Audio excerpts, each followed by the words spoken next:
चेहरे पर नकाब और लाठी डंडों से लैस इन बदमाशों ने पानीपत के गांव कवि में आधी रात को ऐसा कहर बरपाया कि पूरा इलाका दहशत है। रात 12 से 30 से 35 की संख्या में 2 गाड़ियों से आए ये बदमाश पीड़ित जयपाल के घर में घुसे और लोगों को पीटना शुरू कर दिया। हमलावरों के सामने जो भी आया, बच्चे, महिलाएं, किसी को उन्होंने नहीं बख्शा। तस्वीरों में देखा जा सकता है कि हमले का शिकार हुए लोगों का जख्म कितना गंभीर है। क्या है इस घटना की पूरी कहानी, आइए सुनते हैं पीड़ित जयपाल की जुबानी। बात जी, मेरा भाई और जी मेरी भाभी थी, वह आपस में बहस रहे थे जी गली में। उनको जी मैं धमका के छोड़ने गया तो जी उसके साथ में मेरी बहन चली गई, मैं जी वापसी आ गया। तो वो वहाँ पर जाकर मेरी भाभी को ही गाली दे रहा था और जीत नाम का लड़का है जी, सनोब बेद सिंह, तो जी उसने मेरे भाई को गाली दी, अगर भाई मैं तेरे को जान से मार दूंगा, ये कर दूँ, यानी कि गंदी गाली दी जी उसने। तो उसके बाद में मेरा भाई पकड़ लिया, मैं घर पे था जी।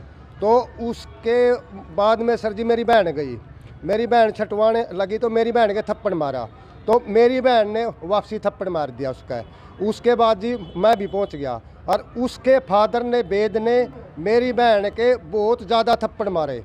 और उसके बाद में सर जी हमने छूट छटा करवा के हम जाके घर पे खाना खा के सो गए। भाई की वाइफ और भाई की लड़की सारे सो गए। मैं जाग रहा था, दूसरा मकान हमारा, मेरी माँ थी, मेरी वाइफ थी। तो जी 11:45 पे एकदम, अब आगे जीत था, पीछे बंदे से कम 30-35 मारे जी। बहन मेरी सो रही थी, उसका मारे सोते हुई का मारे सिर पाट दिए, बच्चा का मारे को तोड़ फोड़ के। और वो उसके बाद में मेरे भाई के पास गए, मेरी भाभी के सुत्ती के मारे ऊपर जा गए। फिर भाई का और भाई की लड़की थी 5, उनको जम के पीटा जी, जैसे डंगरों को मारते हैं। वह जी गंडासी भी ले रहे थे, तलवार भी और बिंडे भी। मौके पे पुलिस ने देखे बिंडे गलियों में पड़े जी।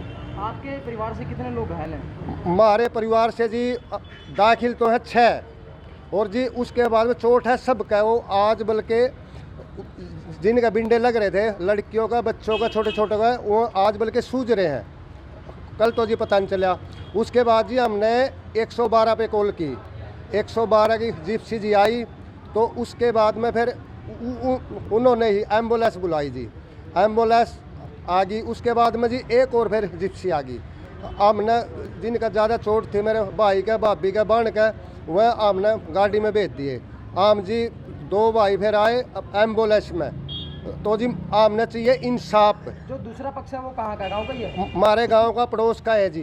किस बात को लेकर को पहले रंजिश थी आपके? हमारी जी उनके साथ में कोई रंजिश नहीं थी, कोई भी ना, कोई 50 साल की, 10 साल की कोई रंजिश नहीं थी। हाँ जी, वो ये बोलते हैं अगर मैं पानीपत का बदमाश हूँ, पानीपत का, और थाना तो मेरा है, मेरा। तो प्रशासन से अब क्या अपील करते हैं आप? आम जी इंसाफ चाहें।